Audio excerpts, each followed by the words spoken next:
Stillwater fly fishing for trout, as it is practiced today, owes its origins to techniques developed on Scottish and Irish lochs long before the advent of the modern stillwater trout fishery. It wasn't until after the Second World War that the demand for leisure fishing and improvements in techniques for artificially rearing trout led to the creation of a new generation of purpose-designed put-and-take stillwater trout fisheries.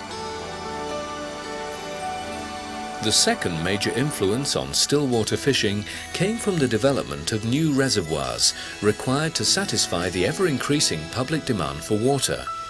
Chew Valley was the first to be built after the war and was opened in 1957. Since then, more than 50 new reservoirs have been opened. These reservoirs, with readily available stocks of reared trout and sensible management, soon became established centres for the stillwater fly fishermen.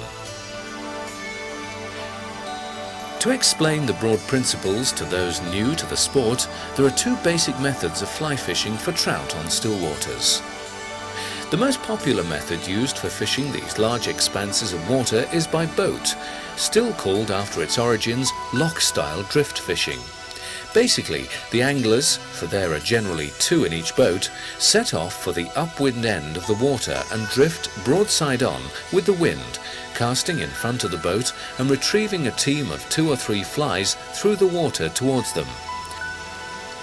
As they reach the end of each retrieve, the rod is raised in order to skitter the fly nearest the surface, otherwise called the top dropper, through the waves in the manner of what is called dibbling, prior to recasting.